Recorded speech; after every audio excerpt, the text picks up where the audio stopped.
A paz do Senhor, seja bem-vindo a mais uma aula aqui do EBD em Foco. Eu me chamo Herberson e nesta aula eu vou ministrar a lição número 12, que tem como título Imersos no Espírito nos Últimos Dias. Estamos estudando a revista CPAD do quarto trimestre do ano 2022, agora caminhando para o final dessa revista maravilhosa que nós estudamos, o livro de Ezequiel. Na lição número 12, vamos estudar o capítulo 47 de Ezequiel, que é uma passagem muito conhecida que fala das águas que fluem ali do templo, que nós estudamos na lição anterior. No caso, estudamos sobre o templo do milênio. E o texto de Ezequiel, capítulo 47, logo no versículo 1, diz que debaixo do umbral da casa saíam águas. Nós vamos estudar sobre essas águas. Vale ressaltar que do capítulo 40 ao capítulo 48 de Ezequiel, nós temos o mesmo contexto escatológico. Aqui é uma visão do milênio. Falamos sobre isso na aula anterior, explicamos sobre o templo do milênio. Agora na lição 12, falando sobre essa questão das águas que fluem, vamos falar do significado dessas águas. Aqui o escritor da revista vai por um caminho de interpretação que entende isso como o Espírito, ou seja, a imersão no Espírito. No entanto, nós sabemos que isso vai muito além, tem a ver com bênçãos de Deus, algo maravilhoso que vai acontecer no milênio, mas que nós já desfrutamos nos dias de hoje. Então, muitas dessas bênçãos futuras, nós já participamos delas hoje, porque nós já estamos no reino de Deus, o reino já começou. Trabalhamos com aquele conceito do já e ainda não, ou seja, já estamos no reino, mas o reino não foi consumado. Desfrutamos de muitas bênçãos do reino, mas essas bênçãos ainda não são plenas, não são completas. Então essa lição, ela fala do futuro, mas fala também do presente. E na próxima lição, nós vamos encerrar aí o livro de Ezequiel, o estudo do livro de Ezequiel, no capítulo 48, falando da presença permanente de Deus com o seu povo. Convido você a assistir essa aula até o final. Se você não assistiu a aula anterior, eu recomendo você assistir, principalmente o vídeo de destaque. Eu expliquei sobre a questão do templo, sacrifícios, foi uma aula bem completa. Se você não assistiu a aula anterior, assista a 12 e depois a lição 13. Como nós estamos caminhando para o final da revista, é no mês de dezembro, o domingo da última lição, lição 13, vai ser o domingo de Natal. Muitas igrejas estão antecipando as aulas para que elas possam acontecer no dia 18 de dezembro de 2022. Se você vai antecipar a lição 13, fazer o encerramento no dia 18 de dezembro, o EBD em Foco está deixando tudo pronto nessa semana, ou seja, na semana antes do dia 18. Queremos postar todo o conteúdo da lição 12 e 13 no dia 12 de dezembro. Se você é professor da EBD, vai fazer o encerramento no dia 18, pode acessar o site ebdemfoco.com, entrar no nosso canal do YouTube, falar conosco no WhatsApp, que todo o conteúdo já estará pronto, slides, subsídios, vídeo, áudio, PDF, tudo disponível. Amém? Vamos lá, vamos começar aqui, só lembrando que você pode usar o slide na sua aula, com o slide pronto você tem muito mais tempo para estudar, preparar melhor a sua aula, e nós vamos disponibilizar essa semana também o slide de encerramento. O slide de encerramento é totalmente gratuito. Assim que ele ficar pronto, vamos deixar na descrição do vídeo o link para você fazer o download do slide de encerramento. Qualquer coisa é só entrar no site ebdemfoco.com que ele vai estar no topo da página. Nossos slides são 100% baseados na revista, com imagens de qualidade, prontos para serem usados. Temos mais de 750 slides disponíveis no EBD em Foco. Você pode acessar todos eles mediante a nossa assinatura, slide de adultos e jovens. Além dos slides das lições, você vai ter de bônus slides sobre escatologia. Inclusive, nós temos muitas aulas sobre escatologia, sobre o milênio. Você pode acessar essas aulas também no EBD em Foco, sermões em PDF, curso base de teologia e cursos diversos. Então acesse ebdemfoco.com ou envie uma mensagem no nosso WhatsApp. Toda a informação dos nossos contatos eu vou deixar na descrição do vídeo e às vezes eu deixo também no comentário do vídeo. Primeiro comentário geralmente é o comentário que eu deixo fixo com as informações de contato que você pode falar conosco. Você também pode deixar o seu comentário, a sua dúvida, se inscreva no canal, curta o vídeo, compartilhe. Tenho certeza que isso vai contribuir também para o nosso canal aqui, ajudar o nosso canal a crescer. Amém? Vamos lá, o textuário diz assim: quem crê em mim, como diz a Escritura, rios de água viva correrão do seu ventre. João 7:38. Aqui nós temos uma passagem do Novo Testamento que tem que ser estudada com cuidado dentro do seu contexto, mas uma leitura rápida já traz a ideia que vem desde o Antigo Testamento, que rio e água tem a ver com bênção de Deus, tem a ver com algo completo que Deus entrega para o seu povo.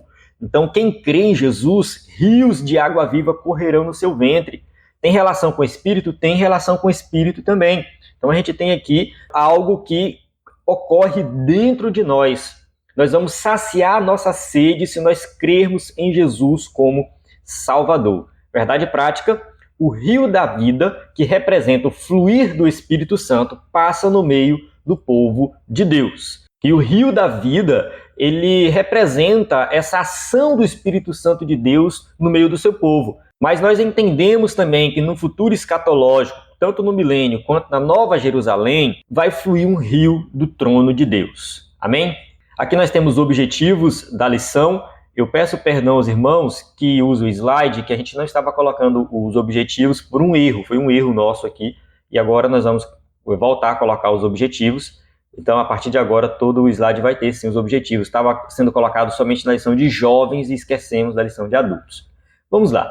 Leitura bíblica em classe se encontra em Ezequiel 47, do 1 ao 12. Como eu falei anteriormente, do capítulo 40 ao 48, nós temos o mesmo contexto escatológico e agora, no capítulo 47, vamos estudar esses versículos aqui. Eu vou pular essa leitura para ganhar tempo no vídeo, mas ela é importante e espero que você tenha lido todo o capítulo 40 ao 48 de Ezequiel. Introdução.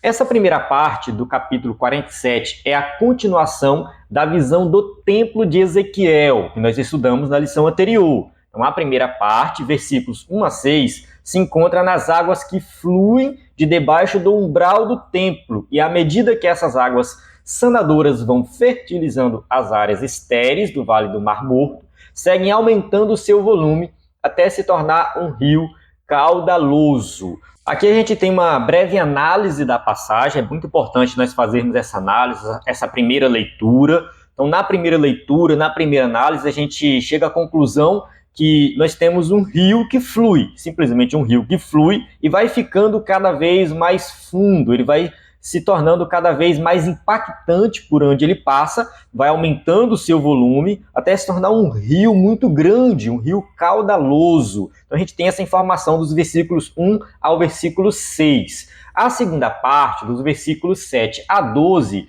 descreve o efeito milagroso dessas águas, trazendo vida ao Mar Morto e a toda a região do Arabá. A presente lição foca o aspecto escatológico da visão, mostra a implicação pneumatológica da profecia e o contexto geológico do Vale do Mar Morto. Nós temos essas informações dos versículos 7 ao versículo 12. Uma região árida que não produz nada, que não tem vida, vai passar a ter vida, vai ser uma região muito produtiva. Isso tudo indica o que? As bênçãos de Deus, a nação de Israel no tempo do milênio. E também será mostrado aqui que essa passagem tem implicações pneumatológicas para o nosso contexto atual. Então vamos estudar aí nessa lição por completo. Pneumatológica tem a ver com a doutrina do Espírito Santo. A pneumatologia é o estudo do Espírito Santo. Tópico 1. Sobre o aspecto escatológico. 1.1. A nascente do rio. No versículo 1 de Ezequiel 47, fala assim: depois disso, me fez voltar à entrada da casa, e eis que saíam umas águas de debaixo do umbral da casa para o oriente, porque a face da casa olhava para o oriente, e as águas vinham de debaixo, desde a banda direita da casa, da banda do sul do altar. Vimos na primeira lição do trimestre que o livro de Ezequiel antecipa o aspecto apocalíptico nas escrituras sagradas. Então a gente estudou isso aí, ele fala muito dessa questão do fim dos tempos, aponta para o fim dos tempos. A literatura tem um estilo diferente, que é uma literatura apocalíptica. Foi escrito dentro de um contexto de perseguição, que eles estavam ali na Babilônia, exilados. E muito do que está escrito no livro de Apocalipse vem de Ezequiel. Então, Apocalipse, João, ele conhecia o livro de Ezequiel e muito vai aparecer ali no livro de Apocalipse. Então, a visão nessa passagem é futurista e literal, e as evidências, tanto internas quanto externas, dão sustentação para uma interpretação escatológica e literal. Sobre essa ideia aqui da interpretação literal, é importante você assistir o vídeo de destaque da lição anterior, porque no vídeo de destaque da lição anterior, eu li algumas profecias em outras passagens bíblicas que falam sobre um templo que vai ser construído no milênio. Então, esse templo do milênio vai ser o templo em que Cristo vai ali operar tudo o que está acontecendo nele. Tanto que eu argumentei no vídeo anterior que não vai ser mais necessário termos sacrifício, porque o sacrifício já foi realizado por Cristo. Então, assim, assista o vídeo anterior, do vídeo de destaque da lição anterior, que você vai entender bem isso aqui. Eu acho que já ficou bem claro que nós entendemos que do 40 ao 48 é uma profecia literal que se cumpre no período milenial.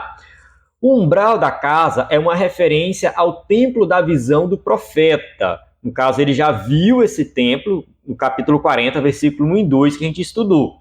Os detalhes desse complexo, como dimensões de áreas, dependências e medidas, sugerem um templo literal. Ou seja, tudo que ele escreve ali indica que, de fato, vai ser construído esse templo. Como ele não foi construído ainda, entendemos que vai ser no período do milênio, de acordo com as passagens do Antigo Testamento e também do Novo Testamento que fala desse período. Isso é simples de entender. Se os dois que foram destruídos, o de Salomão, no caso 2 Reis 25:9, e o de Herodes, Lucas 21:6, eram literais, não faz sentido o novo templo ser uma mera visão idealista, como símbolo ou figura para transmitir ideias ou simbologia. Entenda o seguinte: se o primeiro templo foi um templo verdadeiro, um templo literal, o segundo templo também foi literal. Eles foram destruídos. Então, esse templo aqui, ele vai ser um templo de verdade, um templo que vai ser construído num período futuro para a nação de Israel, que não se cumpriu ainda. E de acordo com as profecias, nós entendemos que esse templo vai ser construído no milênio. Algumas pessoas falam que esse é o terceiro templo. Assim, existe uma ideia escatológica que o terceiro templo vai ser construído no período da Grande Tribulação, ou antes um pouco da Grande Tribulação, enfim, durante esse período da Grande Tribulação vai ter um templo. Esse templo, tudo indica que ele vai ser destruído, e o templo de Ezequiel seria um quarto templo. Mas não adianta a gente querer ficar especulando nesse sentido. Temos que entender o templo do milênio como o novo templo, e o último, porque na Nova Jerusalém, depois que Deus destruir tudo e fizer novos céus e nova terra, nós não teremos templo. Está bem claro no livro de Apocalipse, capítulo 21, que não haverá templo na Nova Jerusalém. Tudo indica que a passagem de Ezequiel fala de um templo que acontece antes da Nova Jerusalém. A Nova Jerusalém, que a gente fala, é a Nova Jerusalém final, do estado final, depois do juízo final, depois de tudo, novos céus e nova terra. Aí lá vai ter a Nova Jerusalém. Antes desse período tem um milênio. No milênio nós teremos um templo, mas na Nova Jerusalém não teremos um templo. E fique isso bem claro. Não é bom chamar a Jerusalém do milênio de Nova Jerusalém. A Jerusalém do milênio é diferente da Nova Jerusalém. É uma Jerusalém comum, normal, melhorada, é claro, mas ainda não é a nova. E nessa Jerusalém do milênio nós teremos o templo de Ezequiel. De igual modo, a promessa divina do novo templo é também literal. Nós entendemos que essa promessa é literal. É importante nós lermos a profecia de Joel e Zacarias, que está citado aqui, para nós entendermos que tem outras profecias bíblicas que falam de águas fluindo do templo. Fala assim, ó, Joel 3,18. E há de ser que naquele dia os montes destilarão mosto, e do outeiro manará leite. Todos os rios de Judá estarão cheios de águas, e sairá uma fonte da casa do Senhor, e regará o vale de Sitim. Olha só, sairá uma fonte da casa do Senhor. É o templo. Naqueles dias, é uma profecia futura, uma profecia escatológica, que não se cumpriu ainda. E aqui diz que vai sair águas da casa do Senhor. Zacarias 14:8. Naquele dia também acontecerá que correrão de Jerusalém águas vivas, metade delas para o mar oriental e metade delas para o mar ocidental. no estio e no inverno sucederá isso. Ou seja, sempre terá água, inverno e verão. Não tem rio saindo de Jerusalém hoje. Isso vai acontecer no futuro escatológico. Eu recomendo você ler Zacarias, capítulo 13, do versículo 7 do capítulo 13, até o final do capítulo 14. Tá? O capítulo 14 todinho, até o versículo 21. Essa profecia de Zacarias, ela descreve praticamente todo o Novo Testamento, desde o Messias, que no caso tudo indica ali no capítulo 13, versículo 7, né, a morte do Messias, as ovelhas se espalham, né, quando morre o pastor, as ovelhas se espalham. Então, assim, a gente tem uma profecia que fala claramente do sacrifício de Cristo e depois fala de uma restauração da nação de Israel. Fala de uma guerra que vai acontecer contra a nação de Israel, contra Jerusalém, e depois fala de uma restauração. Então ali está todo o Novo Testamento, o Armagedon, o milênio. Então leia essa profecia de Zacarias que você vai compreender melhor. E lá fala também, né, dessas águas, desses rios que vão sair de Jerusalém. Isso concorda com a profecia que a gente está estudando aqui de Ezequiel.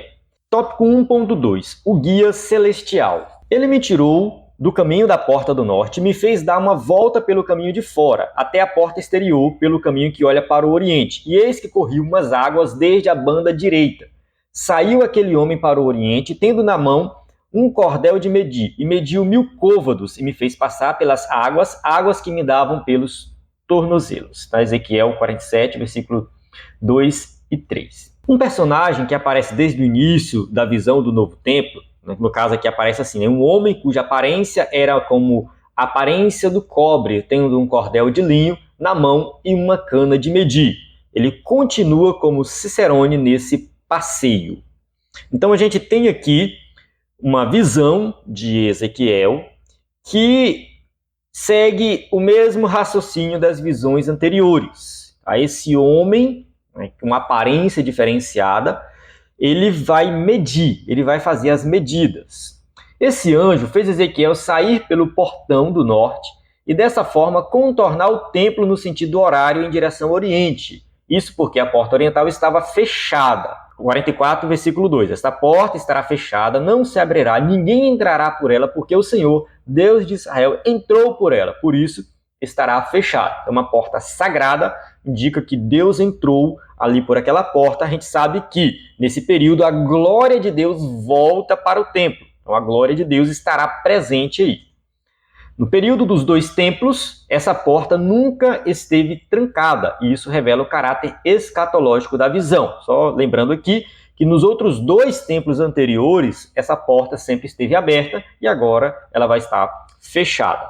Então isso é algo futuro. 1.3. Os novos frutos.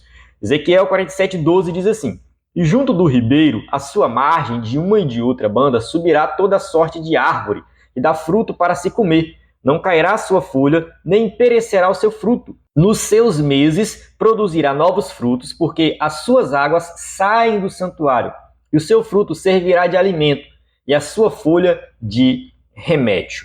Então a gente tem aqui mais uma parte da profecia. Vamos continuar. A linguagem dessa passagem é apocalíptica escatológica e tem paralelos com o livro de Apocalipse. É importante nós lermos Apocalipse para ver o paralelo, mas entendendo que são contextos diferentes. Olha o que diz Apocalipse 22, versículo 1 e 2. E mostrou-me o rio puro da água da vida, claro como cristal, que procedia do trono de Deus e do Cordeiro. No meio da sua praça e de uma e da outra banda do rio estava a árvore da vida, que produz 12 frutos, dando seu fruto de mês em mês, e as folhas da árvore são para a saúde das nações. Observe que Apocalipse fala de um outro contexto, da Nova Jerusalém, depois que tudo foi consumado, mas é paralelo ao que acontece no milênio de acordo com Ezequiel. O rio fluindo do trono de Deus, no caso aqui em Apocalipse, lá o rio flui do templo, a gente tem algo paralelo aí, e esse rio produz muita coisa boa, caso árvore e frutos, para que todos possam se alimentar. A visão de Ezequiel em relação a toda sorte de árvore que dá fruto para se comer nos seus meses produzirá frutos novos, se refere ao milênio, e a do apóstolo João ao mundo vindouro, à eternidade. Então, só mostrando a diferença entre os dois, mas que há paralelos. Nós podemos observar que a revelação de Deus ela é progressiva e as bênçãos futuras elas vão sendo apresentadas para nós aos poucos. Então, assim, na eternidade, nós teremos uma comunhão perfeita entre os irmãos, mas hoje nós já temos comunhão com os irmãos. Na eternidade, nós teremos saúde perfeita. Nos dias de hoje, Deus já dá cura para muitas doenças. Na eternidade, nós teremos uma comunhão perfeita com Deus, mas hoje nós já temos comunhão com Deus. Na eternidade, nós teremos vida eterna, perfeita, plena, completa. Hoje nós já desfrutamos dessa vida eterna. É algo que vai progredindo. O milênio vai ser melhor do que os dias de hoje. E a nova Jerusalém, no mundo vindouro, vai ser melhor do que no milênio. Mas a gente já vai desfrutando dessas bênçãos. Por isso que é importante nós estudarmos sobre escatologia para entendermos que nos dias de hoje já desfrutamos das bênçãos futuras. Temos que ter isso em mente. Jesus disse, quem crê em mim já tem a vida eterna. Se nós já temos a vida eterna, vamos desfrutar dessa vida eterna. Vamos viver como cidadãos dos céus, com um comportamento diferente, com atitudes diferentes, com uma adoração diferente. Nós não temos que esperar chegar no céu para ter tudo perfeito. É claro que só vai ser perfeito lá, mas nós já podemos desfrutar das bênçãos celestiais nos dias de hoje. Vamos lá, continuando a revista aqui, mas ambos os textos são literais. No novo céu e na nova terra não existe mar. O milênio é distinto do mundo vindouro. Ver a declaração de fé da Assembleia de Deus do Brasil. Olha só, o escritor da revista está muito preocupado em deixar bem claro que milênio é milênio, mundo vindouro é mundo vindouro. O que é o mundo vindouro? É depois que Deus criar novos céus e nova terra e descer a nova Jerusalém. Isso é o mundo vindouro. É depois da consumação de todas as coisas. O milênio é antes. Aqui a gente tem uma afirmação, né, que no novo céu e na nova terra não existe mar. É uma passagem de Apocalipse, capítulo 21. Não lembro agora o versículo, não sei se é o versículo primeiro, mas enfim. Alguns entendem isso como algo literal, né, a questão de não ter mar, outros entendem como algo figurado, mas não vem ao caso aqui. Tá? O que eu quero que fique em mente é mundo vindouro, Nova Jerusalém é uma coisa, milênio é outra. Vamos lá. Tópico 2. Sobre a implicação pneumatológica. Só lembrando, pneumatologia é o estudo do Espírito Santo. 2.1. As águas. Ezequiel 47:3 diz assim, saiu aquele homem para o oriente, tendo na mão um cordel de medir, e mediu 1000 côvados e me fez passar pelas águas, águas que me davam pelos tornozelos. E ele continua até o versículo 6, falando que essas águas vão ficando cada vez mais profundas. O ser celestial fez Ezequiel passar pelas águas que, ao caminhar o primeiro trecho de 1000 côvados, ou 500 metros, fazendo equivalência para os dias de hoje, elas me davam pelos tornozelos. 500 metros mais adiante, as águas chegam aos joelhos e depois de mais 500 metros, elas já estão nos lombos, no versículo 4. Vamos lá. 500 metros mais além, essas águas já haviam se tornado um ribeiro e o profeta agora tinha que nadar. Ezequiel 47:5. E mediu mais 1000 e era um ribeiro que eu não podia atravessar, porque as águas eram profundas, águas que se deviam passar a nado, ribeiro pelo qual não se podia passar. Ele atravessou o ribeiro nadando, mas depois o ser celestial trouxe o profeta de volta para a margem do ribeiro. Ele volta lá no versículo 6, para a margem do ribeiro. Qual o propósito disso? Era necessário que Ezequiel visse a extensão e a profundidade do ribeiro para reconhecer a fonte de todos esses milagres. Porque assim, Ezequiel conhecia Jerusalém. Ele sabia que não tinha nenhum rio fluindo de Jerusalém. E aí, de repente, ele tem uma visão extraordinária de um rio fluindo de Jerusalém, e esse rio vai ficando cada vez mais fundo. Ele percebe que aquilo realmente é algo muito maravilhoso. Ele vê que aquilo é um milagre. Então, essa experiência da imersão do profeta nas águas tem implicações teológicas profundas. Ezequiel, ele experimenta algo extraordinário, ele experimenta esse rio fluindo, as bênçãos de Deus fluindo ali para que não somente a nação de Israel, mas toda a humanidade pudesse desfrutar dessas bênçãos. Vale ressaltar que muitas passagens no Antigo Testamento falam de águas fluindo como bênçãos de Deus. Dê uma lida no Salmo 46, versículo 4, Salmo 65, 9, Isaías 33, do 20 ao 21. São algumas passagens que falam de águas fluindo como bênçãos de Deus. E as implicações teológicas colocadas aqui pelo autor, a gente vai lá para o Novo Testamento, João, capítulo 7, do versículo 37 ao 39, que diz assim, ó: E no último dia, o grande dia da festa, Jesus pôs-se em pé e clamou, dizendo: Se alguém tem sede, que venha a mim e beba. Quem crê em mim, como diz a Escritura, rios de água viva correrão do seu ventre. E isso disse ele do Espírito, que haviam de receber os que nele crescem, porque o Espírito Santo ainda não fora dado, por ainda Jesus não ter sido glorificado. Jesus aqui está falando para o povo de uma sede espiritual. Vocês que têm sede espiritual, venham a mim e beba, porque eu vou dar para vocês a água que vai saciar a sede de vocês. Ele faz uma relação dessa água com o Espírito. O texto diz assim: E isso disse ele do Espírito, que haviam de receber. Rios de água viva correrão do ventre de vocês. Quando Jesus fala isso aqui para o povo compreende, porque tanto Jesus como os judeus tinham em mente as passagens do Antigo Testamento que falavam do Espírito e que falavam também de rios fluindo, de águas fluindo, como bênçãos de Deus. Tudo isso você pode observar lendo o Antigo Testamento, algumas passagens, por exemplo, Deuteronômio 18:15, Provérbios 18:4, Isaías 12:3, Isaías 44:3, Joel 2:28, que fala da promessa do Espírito. Então são várias passagens do Antigo Testamento que falam dessa questão das águas fluindo, além das outras passagens escatológicas que a gente já citou aqui, de Zacarias, de Joel, de Ezequiel, que a gente está estudando. Então, todas essas passagens do Antigo Testamento que falam de águas fluindo, falam de bênção de Deus. E agora Jesus está falando de uma bênção que vem de um patamar superior. São bênçãos espirituais. O Espírito Santo vai fluir dentro de vocês, mas vocês precisam crer em mim para isso. Tópico 2.2. O Espírito Santo. A imersão de Ezequiel nessas águas pode ser comparada ao crente cheio do Espírito Santo, visto que a água é um dos símbolos do Espírito. 1 João 5,6. Este é aquele que veio por água e por sangue, isto é, Jesus Cristo, não só por água, mas por água e por sangue.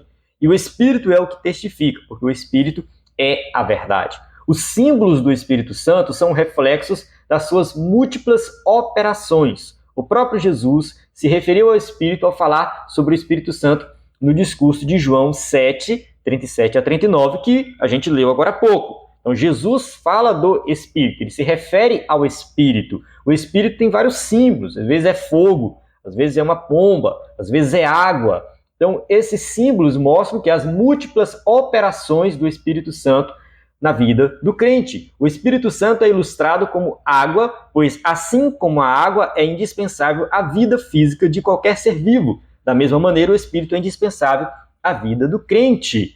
Alguém pode perguntar, é importante beber água? Será que é saudável beber água? Não somente é importante, não é questão de ser importante, é essencial. É por causa da água que você vive. Se você ficar sem água, você vai morrer. Da mesma forma, é o Espírito Santo na vida do crente. Se você não tiver o Espírito, você morre. Você não tem vida. Só tem vida se tiver o Espírito. É dando o Espírito que tem vida. É por isso que eu falei bastante sobre isso na lição do Vale de Ossos Secos. Vou colocar o Espírito em vocês para que vocês vivam. Isso é repetido o tempo todo, lá no capítulo 37 de Ezequiel. No capítulo 36 de Ezequiel, a profecia fala que o Espírito é para que eles possam seguir a lei de Deus, obedecer a Deus. Então, uma coisa está interligada à outra. Nós só vamos conseguir seguir a lei de Deus e obedecer a Deus e fazer a vontade de Deus se nós tivermos o Espírito, que é essencial e indispensável à vida do crente. A água refresca, refrigera e dá uma sensação de tranquilidade e bem-estar. E é isso que o Espírito Santo realiza na vida do crente. Isaías 44:3, porque derramarei água sobre o sedento e rios, sobre a terra seca. Derramarei o meu Espírito sobre a tua posteridade e a minha bênção sobre os teus descendentes. Jesus e também o povo que ouviu ele falando tinha em mente a passagem de Isaías 44, versículo 3 e outras passagens que faz essa relação da água para que possa preencher todo o vazio do ser humano. A água que vem como purificadora, a água que vem como refrigério, com tranquilidade, com bem-estar. É uma relação que com o Espírito. Derramarei o meu Espírito e a minha bênção sobre os teus descendentes. Então, água tem a ver com Espírito, tem a ver com bênção, tem a ver com vida plena em Deus. Ademais, não podemos esquecer que o Senhor Jesus Cristo é a fonte de água viva. João 4,14, Jesus conversando com a mulher samaritana, mas aquele que beber da água que eu lhe der, nunca terá sede, porque a água que eu lhe der se fará nele uma fonte de água a jorrar para a vida eterna. A fonte de água vai jorrar para a vida eterna. A salvação tem a ver com vida eterna, com viver com Cristo para sempre, nos relacionando com Ele por toda a eternidade. 2.3. Imerso nas águas e no Espírito. O Espírito Santo é a terceira pessoa da Trindade, ou seja, é uma pessoa. Mateus 28:19, portanto, ide e ensinai todas as nações, batizando-as em nome do Pai, do Filho e do Espírito Santo. Então a gente tem aqui o Espírito Santo como uma pessoa da Trindade. Ele não é uma força ativa, ele não é um vento, nada disso. Ele é uma pessoa. O Espírito Santo também é Deus. Como ele pode ser uma pessoa e os crentes serem cheios dele? O que está escrito em Atos 2:4. Todos foram cheios do Espírito Santo. Ser cheio do Espírito é uma expressão que indica estar o cristão nos domínios do Espírito. Efésios 5:18, e não vos embriagueis com vinho, em que há contenda, mas enchei-vos do Espírito. Então, ser cheio do Espírito é estar com o Espírito, andando com o Espírito, obedecendo ao Espírito. É viver no domínio do Espírito. Então, o crente ele tem que ser cheio do Espírito Santo. Isso está bem ilustrado na visão de Ezequiel, inundado nas águas sanadoras que brotam do templo de Deus. Essas águas que Ezequiel andou, até ele começar a nadar, não eram águas quaisquer, eram águas que vinham do templo de Deus. Quando a gente vai para Apocalipse, capítulo 22, lá no finalzinho, que fala da Nova Jerusalém, que a gente vê o trono de Deus, o trono do Cordeiro, mas a gente não vê o trono do Espírito. Só que o texto diz assim, ó, Apocalipse 22:1, e mostrou-me o rio puro da água da vida, claro como cristal, que procedia do trono de Deus e do Cordeiro. Então, essa água que flui do trono de Deus e do Cordeiro é o Espírito Santo, aponta para o Espírito Santo. Amém? Então, Ezequiel estava o quê? Vivendo uma plenitude no Espírito Santo. Tópico 3. Sobre o contexto geológico do Vale do Mar Morto. Vamos estudar aqui sobre essa questão do Mar Morto, é muito importante também.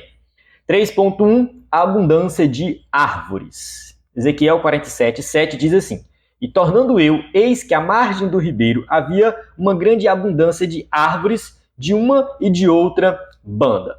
O Arabá, em hebraico, Aravá, literalmente árido, mas aparece também no Antigo Testamento como planície ou deserto. É o nome de um vale, de acordo com Josué 18:18, que se estende desde a Galileia, no norte de Israel, e vai até o Golfo de Acaba, no sul do país, na margem do Mar Vermelho, diante de Suf. Então é uma região muito grande, tá bom? Não é uma regiãozinha pequena, está falando da região de Arabá, que é uma região muito grande, uma região que é seca, é árida, é um deserto. Tá? Nessa região se localiza o Mar Morto, ou Mar Salgado. Parte da região era território da antiga Pentápolis, que incluía a cidade de Sodoma e Gomorra, cuja destruição trouxe esterilidade na região, de modo que ali não nasce planta alguma, nem mesmo capim. Sodoma e Gomorra ficava nessa região e ali elas foram destruídas e por causa disso essa terra se tornou estéril, uma terra que não produz nada. Tá? No entanto, a palavra profética contempla o surgimento de abundância de árvores, como resultado das bênçãos das águas vivificadoras. Esse quadro profético é do milênio. Então a gente tem aqui um rio fluindo do templo de Deus, que vai inundando aquela região e tornando aquela região frutífera. Ou seja, uma região árida, estéril, que não produz nada, agora vai produzir árvores e frutos. Isso indica o quê? Bênçãos de Deus no milênio. 3.2, sobre o Mar Morto. Capítulo 47, versículo 8 de Ezequiel. Então me disse: estas águas saem para a região oriental e descem a Campina e entram no mar, e sendo levadas ao mar, sararão as águas. Essas águas, sendo levadas ao mar, sararão as águas. Esse mar é o Mar Morto, ou Mar de Sal, Mar Salgado, Mar das Campinas, ou Mar da Arabá.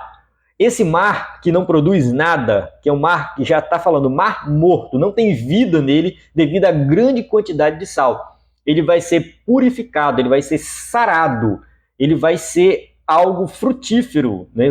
No sentido de que vai ter vida nesse mar. Localiza-se na depressão mais profunda do planeta, 396 metros abaixo do nível do mar. É alimentado pelas águas do Jordão e de uns poucos córregos menores.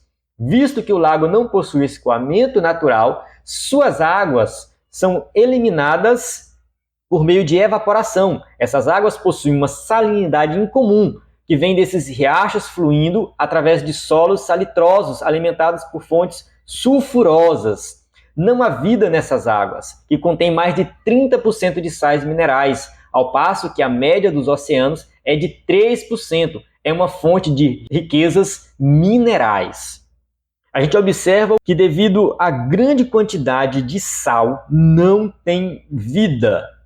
Poucos rios caem ali, ele não flui para nenhum lugar e evapora. Como a água evapora, sobra o quê? Muito sal, a ponto de a pessoa não afundar. A água se torna muito densa, a densidade é muito alta e as pessoas não afundam. O povo gosta de ir lá para o Mar Morto para ter essa sensação de entrar e não se afundar. Por quê? Porque a quantidade de sal é muito grande. 3.3. Vida no Mar Morto. Capítulo 47, versículo 9 e 10 de Ezequiel. E será que toda criatura vivente que vier por onde quer que entrarem esses dois ribeiros viverá, e haverá muitíssimo peixe, porque lá chegarão essas águas, e sararão e viverá tudo por onde quer que entrar esse ribeiro. Será também que os pescadores estarão junto dele. Desde Engedi até Englaim haverá lugar para estender as redes, e seu peixe, segundo a sua espécie, será como o peixe do mar grande, em multidão excessiva. A chegada das águas vivificadoras do templo revive o Mar Morto, e o resultado é a grande multiplicidade de peixes, como no mar Mediterrâneo, o Mar Grande. Isso faz lembrar da criação no princípio, quando Deus criou os céus e a terra, tinha vida para todo lugar, não existia ali uma região árida, sem vida, não, era tudo muito perfeito. E no milênio, nós não teremos a mesma perfeição do mundo vindouro, da Nova Jerusalém, ainda não, mas já começamos a observar muita coisa sendo restaurada. No milênio a gente já vai ter bênçãos de Deus fluindo de Jerusalém e toda a humanidade já vai começar a desfrutar disso. É muito provável que essas bênçãos elas vão se estender por toda a humanidade, não somente a nação de Israel. É claro que isso aqui é uma conjectura minha, dessa questão de todo mundo ser abençoado, mas eu imagino que sim, que o próprio Cristo vai estar reinando em pessoa lá em Jerusalém. Ele vai governar toda a terra, o seu governo será mundial. E essas bênçãos vão fluir de Jerusalém. A gente observa o quê? Que muitos serão beneficiados por tudo isso, tá? Por esse rio fluindo. Os pescadores em Engedi até Englaim, que está lá no versículo 10, ó, lançarão suas redes para apanhar os peixes, um cenário nunca visto até então na história. Então, muita bênção, muita prosperidade naquela região por causa dessas águas. Engedi é um pequeno oásis localizado no deserto da Judéia, próximo ao Mar Morto, onde Davi se acampou quando perseguido por Saul. Está registrado em 1 Samuel 23, 29. Subiu Davi dali e ficou nos lugares fortes de Engedi. Era uma região conhecida do povo. Englaim é uma localidade desconhecida, há quem afirme que fica na outra margem do mar, que seria hoje a Jordânia, mas a linguagem parece indicar sentido norte-sul e não leste-oeste. Enfim, não adianta conjecturar, significa o quê? Que essas bênçãos vão fluir para muito longe. Não vai ficar só ali perto de Jerusalém, mas vai para uma região muito mais distante. 3.4. Sobre os charcos lamaceiros com sal que não serão restaurados. No versículo 11 diz assim: mas os seus charcos e os seus lamaceiros não sararão, serão deixados para sal. Há ainda muitas controvérsias. Como a vida não se estende além das águas da salvação que fluem do tempo, talvez a morte continue nesses buracos salinos. Isso aqui é controverso, como o escritor falou. Não necessariamente, muito distante, todo mundo vai viver as mesmas bênçãos que Israel vive. E isso aqui é assim, a água flui de Jerusalém, tudo bem? Flui do templo. Com essas águas fluindo, a gente tem bênçãos. Só que essas bênçãos, elas não vão tão distantes assim. Elas vão alcançar uma grande distância, mas talvez não vão alcançar toda a humanidade. Não de forma plena, como acontece em Jerusalém. Então isso aqui é uma interpretação, tá bom? É uma interpretação. Esses charcos que não foram completamente purificados, ó, mas os seus charcos e os lamaceiros não sararão, serão deixados para sal. A descrição do milênio em Isaías indica haver pecado e morte em escala reduzida, nascimento e envelhecimento. Observe que o milênio não é a perfeição. O milênio ainda vai ter gente pecando. Satanás vai estar amarrado, mas as pessoas vão entrar no milênio com corpos naturais. E essas pessoas com corpos naturais, vivendo no milênio, elas ainda vão errar, elas ainda vão pecar. A natureza pecaminosa continua existindo. A gente tem aqui algo bom, algo já restaurado em parte, mas não completo. Vai ter morte, envelhecimento, as pessoas vão casar, vão ter filhos. Olha só o que diz Isaías 65, 20 a 22. Não haverá mais nela criança de poucos dias, nem velho que não cumpra os seus dias, porque o jovem morrerá de 100 anos, mas o pecador de 100 anos será amaldiçoado.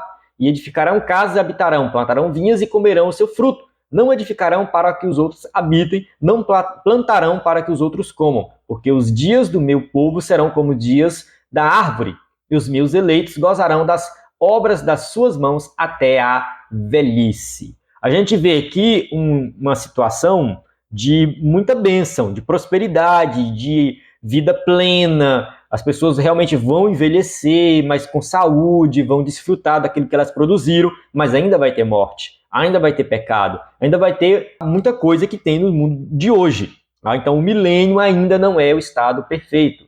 Tá? Mas há quem afirme que esses charcos serão de grande utilidade para a economia por causa da abundância das riquezas minerais, até para o tempero, como sal para o sacrifício. Mas não há unanimidade sobre nenhum desses pensamentos. Alguns dizem que não, vai continuar existindo regiões para retirar sal, porque o sal vai ser útil para a alimentação e tal, e para o sacrifício, como está em Ezequiel 43, 24. E os oferecerá perante a face do Senhor, e os sacerdotes deitarão sal sobre eles e os oferecerão em holocausto ao Senhor. Sobre essa questão do sacrifício, eu já expliquei minha visão, que está no vídeo de destaque da lição anterior, assista lá. Eu acredito que não vai ter sacrifício no milênio, tá? Mas isso aí você tem que assistir o vídeo para ver a argumentação completa.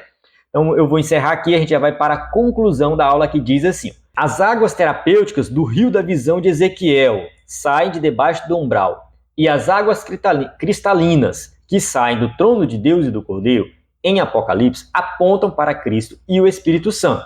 Vamos lá, paralelo de Apocalipse com Ezequiel. O significado é bênçãos de Deus fluindo do trono de Deus e também apontam para o Espírito Santo e para o próprio Cristo.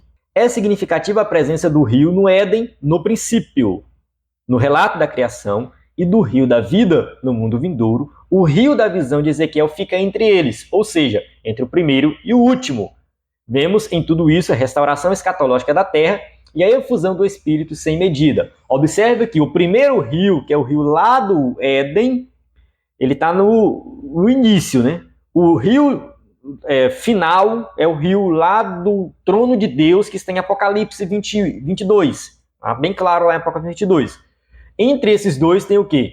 O rio citado por Ezequiel, que flui ali do trono de Deus. Na verdade, Ezequiel não cita o trono de Deus, ele fala do templo, né? Flui do templo, né, da cidade de Jerusalém, e vai ser num período milenial. Não é hoje, porque esse rio ainda não existe, e nem é no mundo vindouro, na Nova Jerusalém, como a gente já viu isso aí. Então não é um rio de hoje, não é o rio do Éden, e não é um rio lá da Nova Jerusalém. É um rio que vai aparecer quando Jesus vir em glória e instaurar o reino milenial. Amém? Entendemos que esse rio representa bênçãos de Deus para o período do milênio, mas também fala da ação do Espírito Santo de forma plena. O Espírito Santo que vai guiar todos aqueles que vão participar do milênio, mas que já está hoje conosco e nos guia nesta caminhada. Nós já temos o Espírito Santo de Deus dentro de nós e nós temos que buscar sermos cheios do Espírito. Amém? Chegamos aqui no final da aula. Temos aqui as perguntas para quem vai usar o slide na igreja. Então, você que for usar o slide, aqui está a foto de alguns irmãos que enviaram para nós, que está usando o slide na igreja. Vários já enviaram. Se você quiser ver as fotos dos irmãos usando aí o slide na igreja, entre no nosso Instagram, ebdenfoco.oficial. Lá foi postado todas as fotos que os irmãos enviaram e estão enviando. Então, a gente vai postando aí cada semana. Então, envie no nosso WhatsApp, tá bom? Aqui, enviando no nosso WhatsApp, nós vamos baixar e vamos colocar lá no Instagram, fazer um postzinho bem legal. Então envia aí para nós. Qualquer dúvida é só entrar em contato conosco, entrar no nosso site. Estamos à sua disposição para ajudar no que for necessário. Lembrando que a assinatura dá direito aos slides de adultos e jovens. Nós temos bônus aí, slides de escatologia, sermões em PDF, curso base de teologia e cursos diversos. Na plataforma EBD em Foco, você tem tudo o que precisa para ministrar uma aula de excelência na EBD. A paz do Senhor, até a próxima aula.